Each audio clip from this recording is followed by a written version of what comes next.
गुजरी किराए के मकानों में। जी हाँ, बात हो रही है बुंदेलखंड के पछड़े जिले जनपद महोबा की, जो कि नाम लेने से ही एक तस्वीर उभर के सबके सामने आ जाती है। बात होती है पलायन की, बात होती है भुखमरी की, बात होती है बेरोजगारी की, बात हो चुकी है बेलगाम व्यवस्थाओं की। लेकिन अब ये हालात बदलते हुए नज़र आ रहे हैं। महोबा के लिए भेजे गए जिलाधिकारी सत्येंद्र कुमार ने आते आते महोबा की कायाकल्प करनी शुरू कर दी है। आवाम के बीच में जिस तरीके की चर्चे आजकल सुनाई दे रहे हैं, वो कहीं ना कहीं आवाम के दिलो दिमाग की बात कहते हुए यही नज़र आते हैं, और यही चीज़ निकल के सामने आ रही है उनके कि भाई अब जो हालात हैं वो ठीक हैं और जल्द हालात और भी बेहतर हो जाएंगे। इस पर बात करने के लिए आज हम लोग डीएम महोबा सत्येंद्र कुमार के कैंप कार्यालय आए हैं। आइए चलते हैं, उनसे बात करते हैं और समझने की कोशिश करते हैं आखिर विकास की ये जो गंगा बहाई जा रही है, इसकी रूपरेखा क्या है और जनता को विकास से कैसे जोड़ा जाएगा और किस तरीके की रणनीति या मास्टर प्लान उन्होंने तैयार करके रखा है। चलिए सर, सबसे पहले तो आपको बहुत बहुत स्वागत है। बहुत बहुत धन्यवाद रिजवान।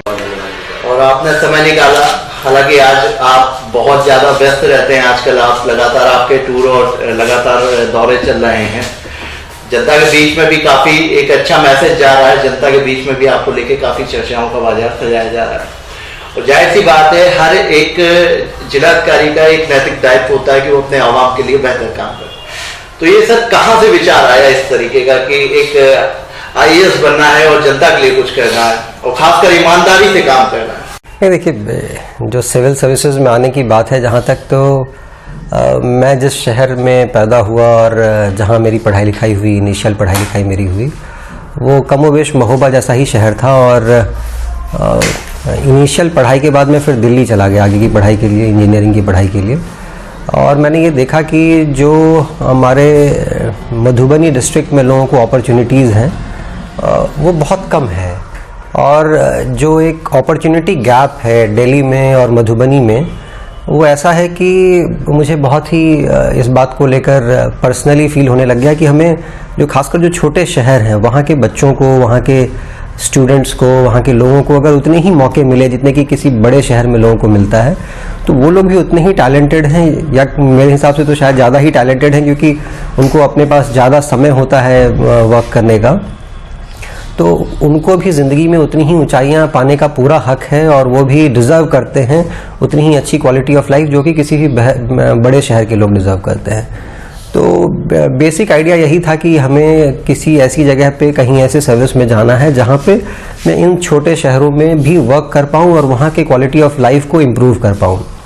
तो जैसे आज मुझे यहाँ महोबा में मौका मिला है, मुझे लगता है कि ये किसी ऐसे ही जगह पे मैं इनिशियली पोस्टिंग भी चाह रहा था जहाँ पे मुझे काफ़ी सारा काम रूरल डेवलपमेंट से रिलेटेड हो या फिर अर्बन डेवलपमेंट से रिलेटेड हो, जो छोटे शहरों से रिलेटेड जो इश्यूज़ रहते हैं उनको रिजॉल्व करने का मौका मिले। और महोबा में ऑलरेडी इतना पॉजिटिव माहौल है, यहाँ के लोग इतने कोऑपरेटिव हैं, और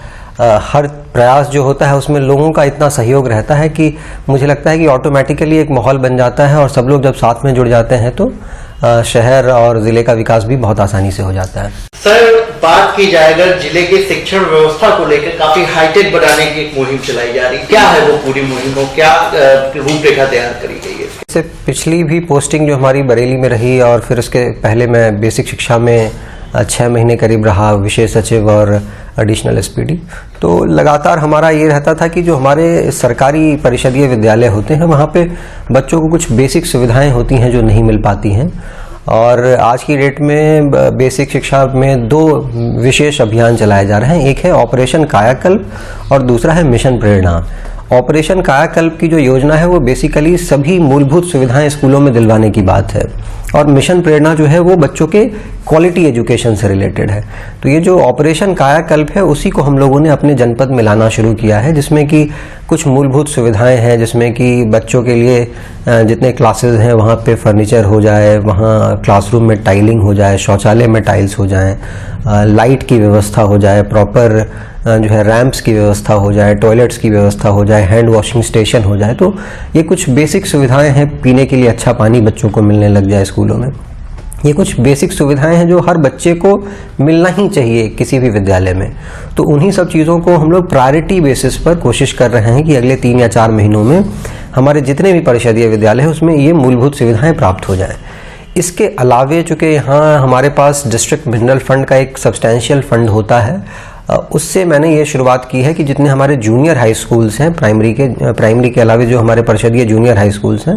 वहाँ पे हम लोग स्मार्ट क्लासेस लगाना शुरू कर रहे हैं और करीब 350 विद्यालय हमारे जूनियर हाई स्कूल के हैं और इंटर कॉलेजेस हैं, जहाँ पे हम लोग हर विद्यालय में एक स्मार्ट क्लास डेवलप कर रहे हैं, जहाँ पे कि स्मार्ट टीवी हो या वॉल पेंटिंग्स हों या बेहतर क्वालिटी के फर्नीचर्स हों या हमारे पास जो सॉफ्ट कंपोनेंट होता है, एजुकेशनल वीडियोस होते हैं, सब सारा जो कंटेंट होता है वो सब सारी चीज़ें हम लोग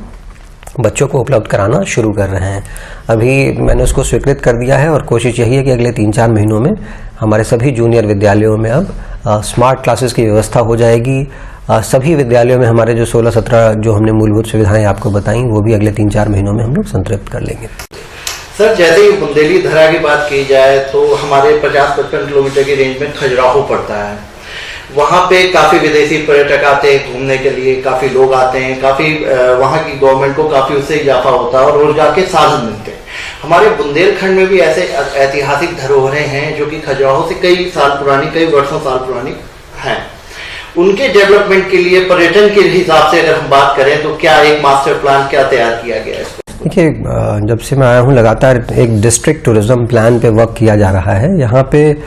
जैसा कि आपने बताया कि कुछ तो हिस्टोरिकल इम्पोर्टेंस की जगहें हैं हमारे पास, लेकिन नेचुरली भी देखा जाए तो हमारे यहाँ नेचुरल ब्यूटी जो एनवायरनमेंट में है वो भी बहुत अच्छी है, क्योंकि यहाँ बहुत सारे लेक्स हैं, हमारे यहाँ पहाड़ हैं बहुत सुंदर सुंदर। तो लेक, पहाड़ और जो हमारे गेस्ट हाउसेज उन सब जगहों पे हैं, जो हमारे अलग अलग जगहों पे, कुछ जगहों पे फोर्ट बने हुए हैं, कुछ किले हैं, इस तरह के स्थान भी हैं हमारे यहाँ। तो इन सभी को जोड़ते हुए एक समेकित टूरिज्म प्लान हम लोग तैयार कर रहे हैं और इसकी शुरुआत हम लोगों ने महोबा शहर से ही की है। और कोशिश ये है कि जो खजुराहो में जो हमारे टूरिस्ट आते हैं और खजुराहो ओरछा का जो सर्किट है उसमें हमारा महोबा भी ऐड हो जाए। और इसके लिए हम लोग शुरुआत जो है वो जनपद महोबा से करते हुए जो हमारा कीरत सागर का जो लेक है वहाँ से हम लोग पहले शुरुआत कर रहे हैं कि टूरिज्म डिपार्टमेंट के द्वारा उसमें कुछ बेसिक एमिनिटीज़ वहाँ प्रोवाइड किए जा रहे हैं, जैसे कि कम्युनिटी टॉयलेट है या फिर वाटर कियोस्क है, वहाँ सोवेनियर शॉप हम लोग ओपन कर रहे हैं। उसी प्रोजेक्ट में हम लोगों ने नगर पालिका की मदद से भी कुछ चीज़ें ऐड करा दी हैं कि बेसिक लाइटिंग हो जाए, वहाँ पे कलरफुल लाइट्स हो जाए, वहाँ एक ओपन एयर थिएटर बनाया जा रहा है जहाँ पे रेगुलर म्यूजिकल प्रोग्राम्स हो सकते हैं, लोगों को बैठने के लिए वहाँ पे जो है बेहतर सुविधाएं हो जाएं। तो एक हमारा मतलब एक ऐसा स्पॉट कीरत सागर डेवलप हो सकता है और जहाँ पे पूरे शहर के लोग बहुत आसानी से जा पाए। और पिछले 1 हफ्ते से मैं इसमें भी लगातार लगा हुआ हूँ कि वहाँ एक हमारा बोट क्लब बन जाए। एक बोट क्लब बनने के बाद वहाँ अगर प्रॉपर जो हमारे पैडल बोट्स, स्पीड बोट्स और अलग अलग तरह के जो जेटीज़ होते हैं वो सब अगर हमारे ऑपरेट होने लग जाएंगे तो बहुत अच्छा एक टूरिस्ट अट्रैक्शन हो जाएगा। और कोई भी आदमी जो महोबा शहर में आता है तो सुबह से लेकर शाम तक उसको क्या क्या चीज़ें पूरे दिन में वो देख सकता है, उसके लिए हम लोग एक पूरे डे का टूर प्लान बना रहे हैं कि शुरुआत जो है वो रहेलिया सूर्य मंदिर से कर सकता है, क्योंकि वहाँ सुबह की किरण जो है सबसे पहले वहाँ पहुँचती है। उसके बाद एक ट्रैक रूट आइडेंटिफाई किया गया है कि कैसे ट्रैक करते हुए वो हमारे अच्छे कुछ लोकेशंस हैं पहाड़ों के ऊपर, वहाँ पहुँच सकते हैं। फिर इवनिंग में जो बोटिंग हो सकता है, म्यूजिकल प्रोग्राम हो सकता है, एक लाइट एंड साउंड शो की हम लोग कोशिश कर रहे हैं कि लाइट एंड साउंड शो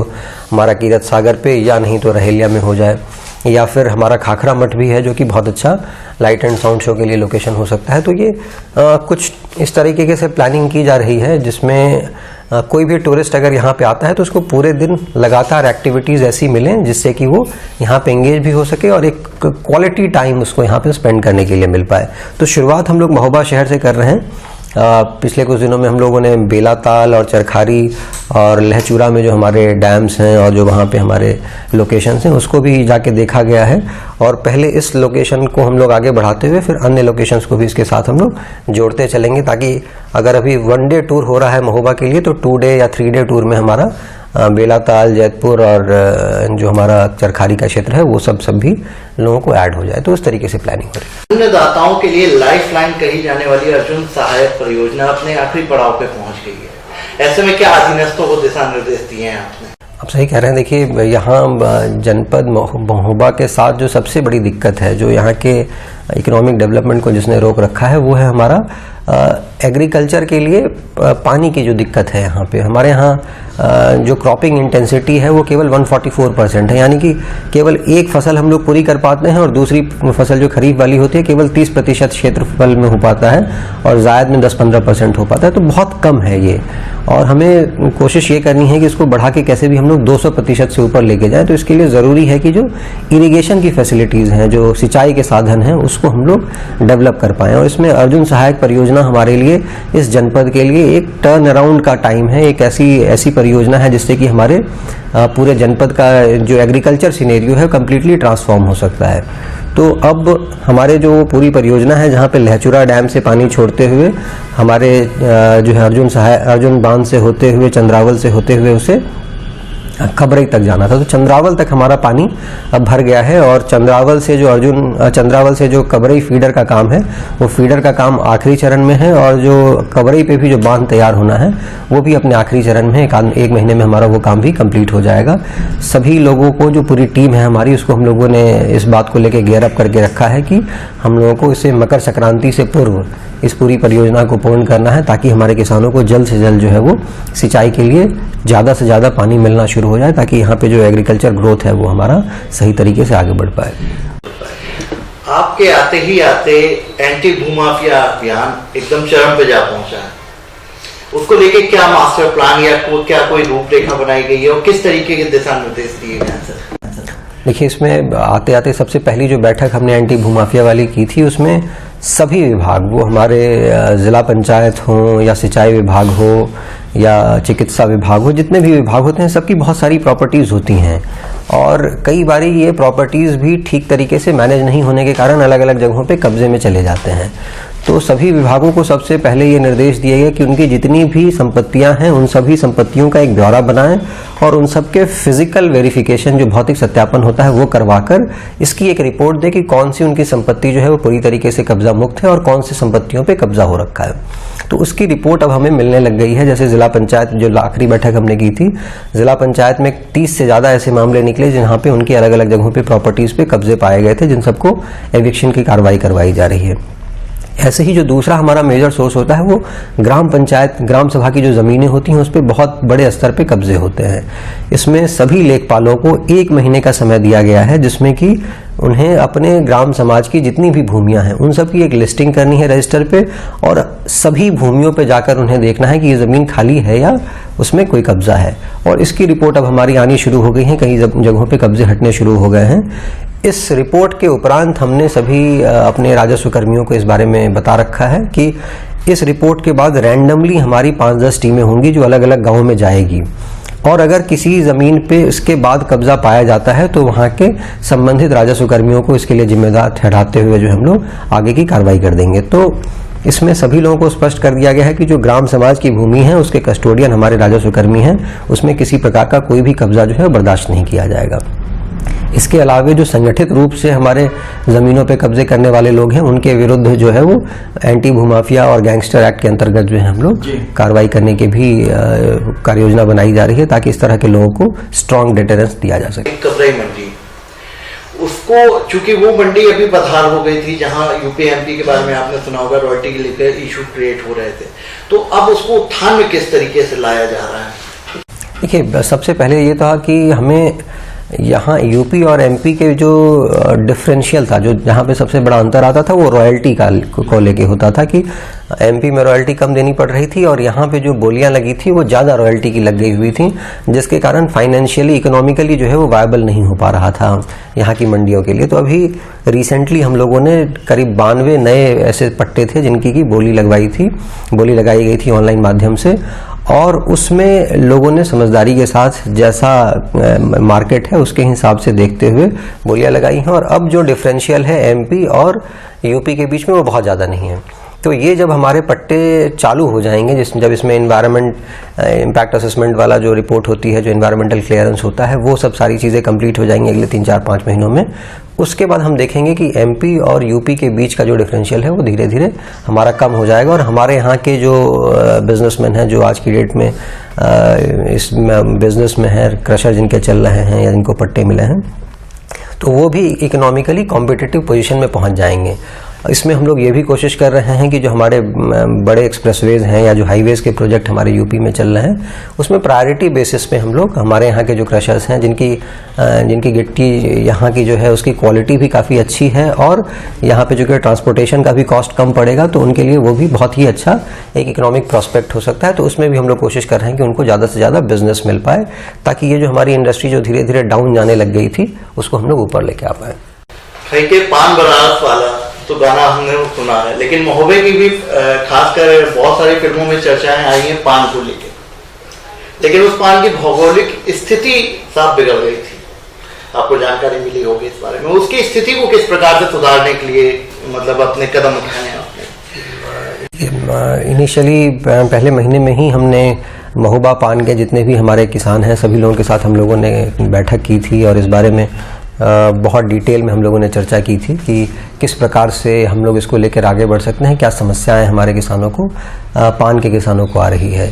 तो उनकी जितनी भी दिक्कतें थीं उसमें एक मेजर इशू था जो काफ़ी समय से पेंडिंग था, वो था जो ज्योग्राफिकल इंडिकेशन का टैग होता है। वो 2013 से वो एप्लीकेशन पेंडिंग पड़ा था और उसको हमारी पूरी टीम ने मिलकर अभी लगातार उसको परस्यू किया है और उसमें नोटिफिकेशन होकर अब आगे प्रोसेस हमारा बढ़ना शुरू हो गया है। जल्द ही महोबा के पान को एक जीआई टैग भी मिलने की संभावना अब बन रही है। एक बारी यहाँ के महोबा के पान को जीआई टैग मिल जाएगा तो इसके जो इकोनॉमिक वैल्यू है वो ऑटोमेटिकली इंक्रीज हो जाएगा। जो दूसरी दिक्कत थी वो थी कि जो बाकी जगहों से खासकर जो साउथ इंडिया से पान आ रहे हैं उसकी कीमत कम होती है और यहाँ हमारे यहाँ जो पान बनता है उसकी कीमत जो है वो ज़्यादा है, लेकिन इसकी क्वालिटी भी मच बेटर है। तो हमारे अपने पान की एक ब्रांडिंग प्रॉपर होना और यहाँ से पान अलग अलग मार्केट्स में, वो बरेली का मार्केट हो या लखनऊ का मार्केट हो या कानपुर का मार्केट हो, वहाँ तक आसानी से ट्रांसपोर्टेशन हो पाए और वहाँ पे इनको प्रॉपर मंडी में जो है सुविधाएं मिल पाएँ, इसके लिए आवश्यकता थी। और कुछ इनपुट से रिलेटेड आवश्यकताएं थी कि उनको जो उनके मशीनें चलती हैं उसके लिए केरोसिन ऑयल की ज़रूरत पड़ रही थी या टेम्परेरी बिजली के कनेक्शंस की ज़रूरत पड़ रही थी। तो उन सब चीज़ों पे भी काम किया जा रहा है। तो लगातार कोशिश ये है कि जितनी भी समस्याएं पान से संबंधित हमारे किसानों को थी उन सबको दूर करते हुए उनको मार्केट भी उपलब्ध कराया जाए और उसकी एक ब्रांडिंग भी प्रॉपर जो है वो करा दी जाए। ये दोनों चीज़ें जब हमारी होंगी तो बहुत आसानी से हमारे जो है पान थोड़ा हायर वैल्यू पे भी मार्केट में बिकने लग जाएंगी। खासकर जो हमारे जितने भी हेरिटेज होटल्स हैं जितने भी चल रहे हैं पूरे बुंदेलखंड में और अन्य क्षेत्रों में भी, जहाँ लोग या अच्छे बड़े होटल जो हमारे हैं वहाँ पे पान अक्सर सर्व किया जाता है, लेकिन वो कौन सी क्वालिटी का पान है ये कभी स्पेसिफाई नहीं किया जा सकता है। तो अगर ये होटल्स में हो पाए कि लोगों को महोबा का पान दिया जा रहा है और महोबा पान का ऐसा नाम हो तो लोगों को भी पसंद आएगा और उन हाई एंड होटल्स में बहुत आसानी से हमारे पानों का कंजम्पशन भी शुरू हो सकता है। तो इस तरह की ब्रांडिंग की कोशिश हम लोग कर रहे हैं और जीआई टैग मिलते ही ये ब्रांडिंग हमारा काफ़ी आसानी से आगे बढ़ना शुरू हो जाएगा। बुंदेलखंड का नाम आते ही सर पलायन की चर्चाएं दिलो दिमाग में तस्वीरें ताज़ा कर देती हैं। सबसे ज़्यादा अगर पलायन की बात करें तो बुंदेलखंड से किसान करते हैं, मजदूर करते हैं। इस पे सर क्या इसकी रोकथाम के लिए क्या विचार बना दिया? ये जहाँ कहीं पे भी माइग्रेशन पलायन की बात आप कहते हैं वो बेसिकली वहाँ के इकोनॉमिक डेवलपमेंट से जुड़ा हुआ है। तो अगर किसी क्षेत्र का आर्थिक विकास होगा तो लोगों को बाहर पलायन करके वहाँ पे नौकरी चाकरी के लिए जाना नहीं पड़ेगा। तो बेसिक इशू यही है कि यहाँ पे हमें महोबा को इकोनॉमिकली डेवलप करना होगा और जिसके लिए सबसे पहला है कि एग्रीकल्चरल डेवलपमेंट पे हमें ध्यान देना पड़ेगा। जो यहाँ की खेती है उसे इकोनॉमिकली वायबल बनाना पड़ेगा। ऑलरेडी हम लोगों ने खेती के बारे में, इरिगेशन के बारे में चर्चा की, लेकिन महोबा के पास एक और बहुत ही इन्नेट एडवांटेज है, बहुत ही ऐसा एक स्थिति है जिसका कि बहुत आसानी से लाभ उठाया जा सकता है नेशनली इंटरनेशनली, कि यहाँ की जो खेती है वो ऑलरेडी काफ़ी ट्रेडिशनल मेथड से की जाती है और इसको ऑर्गेनिक फार्मिंग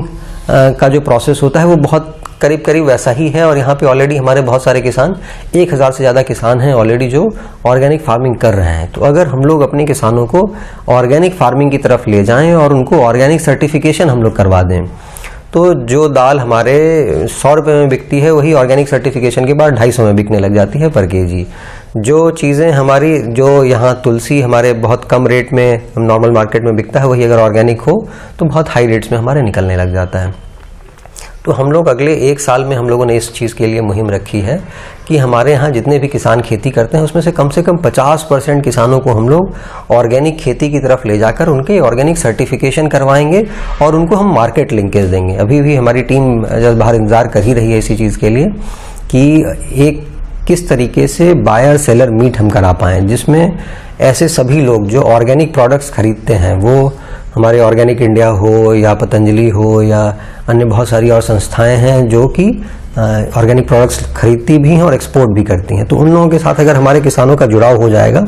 तो बहुत आसानी से हमारे किसानों को भी अच्छी कीमत अपने प्रोडक्ट के लिए मिलने लगेगी। लेकिन उसके लिए सबसे पहले ज़रूरी होगा कि उनके ऑर्गेनिक प्रोडक्ट होने का सर्टिफिकेशन हो जाए। तो ऑर्गेनिक प्रोडक्ट के सर्टिफिकेशन के जो प्रोसेसेस हैं उसको लेकर भी कृषि विभाग के साथ बैठक की गई है। दोबारा 25 तारीख को इसको लेकर बैठक है कि कैसे हम अपने ज़्यादा से ज़्यादा किसानों को सर्टिफाई कराते जाएं और उनको नेशनल और इंटरनेशनल मार्केट से जोड़ते जाएं। तो एक बारी जब हमारे यहाँ किसानी खेती इकोनॉमिकली जो है वो बहुत अच्छी होने शुरू हो जाएगी तो लोगों को पलायन की आवश्यकता भी धीरे धीरे कम पड़ने लगेगी। इसके साथ ही इंडस्ट्रियल डेवलपमेंट से रिलेटेड भी प्लान्स हम लोगों को आगे लेके आने होंगे, लेकिन अभी वर्तमान में एग्रीकल्चरल डेवलपमेंट पे ही फोकस किया जा रहा है। बात करी जाए किसानों की, तो वो जब फसल बेचने के लिए जाते हैं तो कहीं ना कहीं बिचौलियों का सामना उनको करना पड़ता है। एक तो आप ये भी कह सकते हैं कि शैक्षिक योग्यता उनकी कमजोर पड़ जाती है कि उनको मजबूरी में किसी का सहारा लेना पड़ता है। तो ऐसों के लिए किस तरीके की कार्रवाई एक सुनियोजित की गई है, प्रशासन ने निर्धारित करिए कि अगर कोई बिचौलिया किसी किसान का शोषण करता है तो उस बिचौलिए से कैसे बचा जाए? देखिए, जहाँ तक किसानों को जो minimum support price MSP price दिलाने की बात है, इसके लिए शासन द्वारा समय समय पर अलग अलग जो हमारी फसल होती है उसके लिए MSP डिक्लेयर भी किया जाता है और खरीद के लिए खरीद केंद्र भी बनाए जाते हैं। यहाँ जनपद महोबा की जहाँ तक बात करें तो यहाँ धान की फसल बहुत कम होती है, ना के बराबर ही होती है, तो यहाँ धान की खरीद कभी नहीं होती और गेहूँ की खरीद के समय गेहूँ की खरीद होती है। लेकिन यहाँ प्रोमिनेंटली हमारे जो मूंगफली है या उड़द है, इन सब चीज़ों की अच्छे पैदावार होती है और इन सब की ही खरीद की बात होती है। तो अभी वर्तमान में हमारे यहाँ जैसे मूंगफली के क्रय केंद्र जो है वो चालू कर दिए गए हैं। इसमें आवश्यकता ये है कि बिना किसी बिचौलियों के से बात किए हुए सीधा क्रय केंद्र पे अगर हमारे किसान आए तो उनको सही दाम पे सही कीमत पे जो है आसानी से सारी चीज़ें मिल सकती हैं। तो इसमें मैं आपके भी सहयोग चाहूँगा कि आपके माध्यम से अगर हमारे सभी किसान भाइयों तक ये बात पहुँच पाए कि उनके लिए शासन द्वारा जो है वो लगातार सरकार द्वारा MSP प्राइस पे हमारे क्रय केंद्र चलाए जा रहे हैं, वहाँ पे आके वो अपने प्रोडक्ट्स को सीधा सेल करें। वहाँ पे उनके किसी प्रकार की कोई समस्या नहीं आएगी, वेटिंग टाइम नहीं होगा, वहाँ पे किसी प्रकार से कहीं प्रताड़ित करने की बात नहीं होगी और आसानी से उनको अपना सेल भी बेचने के लिए, उनका प्रोडक्ट भी बेचने के लिए मिल जाएगा और सही कीमत भी उनको मिल जाएगी। तो यही सभी लोगों से अपील है कि जो क्रय केंद्र चलाए जा रहे हैं वहाँ पे बड़ी से बड़ी संख्या में आप लोग आके अपने प्रोडक्ट्स को जो है वो सेल करें। यातायात व्यवस्था पे अगर हम बात करें तो बहुत जाम के झाम से जनता को निजात मिलती जल्दी नहीं दिखाई देती है। काफ़ी समय तो काफ़ी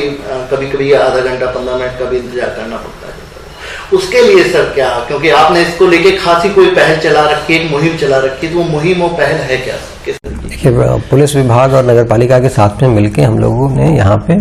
जो इंटेलिजेंट ट्रैफिक मैनेजमेंट सिस्टम होता है उसको महोबा में शुरू करने के लिए तैयारी की है और ऑलरेडी इसके लिए जो फाइनेंशियल स्वीकृति होती है वो भी कर दी गई। जल्द ही हमें महोबा के सभी चौक चौराहों पर जो कैमरे होते हैं, स्मार्ट कैमरे होते हैं, वो दिखेंगे और यहाँ पे ट्रैफिक मूवमेंट का भी एक प्लान होगा कि कौन से सड़कों को हमें वन वे रखना है, कहाँ से किस तरीके से मोड़ के ले जाना है, कहाँ कहाँ पे हमारे ट्रैफिक जैम लग रहे हैं, उन सब जगहों को आइडेंटिफाई किया जा रहा है। जैसे शहर के बीच में हमारे प्राइवेट बस स्टैंड था तो उसको अब छतरपुर हाईवे पे, छतरपुर रोड पे शिफ्ट किया गया है और वहाँ जो सड़क किनारे हमारे बहुत सारे ठेले खोमचे ये सब सारी चीज़ें लगी हुई थी, उनके लिए एक अलग वेंडिंग जोन बनाया जा रहा है। जो प्राइवेट बस स्टैंड की जगह थी उसी पे वेंडिंग जोन हम लोग बना रहे हैं। इसी प्रकार एक अतिक्रमण अभियान भी जल्द ही हम लोग देखेंगे कि शहर के हर गली में एक एक दिन रोस्टर लगाकर अतिक्रमण अभियान चलाया जाएगा, जिसमें एंड टू एंड सड़क की जितनी चौड़ाई है उस पूरी चौड़ाई को हम लोग खाली करवाएंगे और फिर वहाँ पे एंड टू एंड सड़क भी बना दी जाएगी ताकि किसी प्रकार से कोई साइड से चलने वाले लोग भी जो हैं या गाड़ियों को आने जाने में कहीं किसी प्रकार की समस्या ना हो। एक तो इसमें महोबा के जो शहरवासी हैं उनसे भी हमें सहयोग की आवश्यकता पड़ेगी, अपेक्षा भी रहेगी कि वो लोग अगर सब लोग मिल के स्वयं से अलग अलग जगहों पे जहाँ जहाँ जाम लग रहे हैं वहाँ पे अगर ठेले खोमचे या इस तरह की चीज़ें लगी हुई हैं तो उसको अगर स्वेच्छा से लोग हटाना शुरू कर लेंगे। जो जिन लोगों ने अपनी दुकान के आगे 10-10, 12-12 फीट तक आगे बढ़ा रखा है, कई लोगों ने 25-25 फीट तक आगे बढ़ा रखा है, वो सब अपने सामान अगर दुकान के अंदर रखेंगे तो लोगों को आने जाने के लिए पर्याप्त जगह मिल जाएगी और ये जाम की समस्या जो शहर में है वो भी काफ़ी हद तक हमारी ठीक हो सकती है। कुछ तो पुराना शहर होने के कारण कुछ गलियां बहुत पतली हैं, ये तो हमारे समझ में आती है बात, लेकिन फिर भी जो सड़क जितनी चौड़ी है कम से कम उतनी जगह लोगों को अगर आने के लिए रहेगी तो आने जाने के लिए रहेगी तो समस्याएं नहीं आएंगी। तो पूरी इसके लिए कार्य योजना है और हम लोग यही कोशिश करेंगे कि अगले 3 महीने में न केवल महोबा बल्कि अगल बगल के और भी हमारे जितने शहर हैं, चरखारी हो, कुलपहाड़ हो या कवरई हो, इन सभी जगहों पे एक अतिक्रमण अभियान चला के जितनी भी सड़कें हैं उनको अतिक्रमण मुक्त भी करवा दिया जाए और लोगों के आने जाने के लिए पर्याप्त स्थान उपलब्ध करा दिया जाए। शहर वासियों के पास और खासकर लोकल में जो रहते हैं, जो नगर में रहते हैं, उनके पास मॉर्निंग वॉक, इवनिंग वॉक के लिए कोई एक ऐसा स्थान नहीं है जहाँ पे वो लोग जा सकें, ना कोई पार्क ऐसा है अभी तक खूबसूरत देखने को मिला। तो उसको लेके सर क्या विचार है? देखिए, इसके लिए पार्क डेवलपमेंट के लिए तो ऑलरेडी नगर पालिका ने इसके लिए स्वीकृति भी कर दी है धनराशि की, और हम लोग कोशिश यही कर रहे हैं कि जो हमारा शिव तांडव वाला एरिया है वहाँ पे एक पार्क है नगर पालिका की, अच्छी है, बहुत सुंदर है, उसका भी विजिट किया गया है। उसको हम लोग प्रॉपर पार्क की तरह डेवलप कर दें। वहाँ एक छोटा सा तालाब जैसा भी है, वहाँ पे भी लोगों को बैठने के लिए मिल सकता है। इसके अलावा जो हमारा कीरत सागर वाला स्थान जिसके बारे में हम लोगों ने स्टार्टिंग में चर्चा की, वो भी बहुत अच्छा जो है वो मॉर्निंग और इवनिंग वॉक के लिए स्थान है। वहाँ पे बहुत अच्छे इन्वायरमेंट में लोग जो है वो जाकर मॉर्निंग इवनिंग वॉक कर सकते हैं।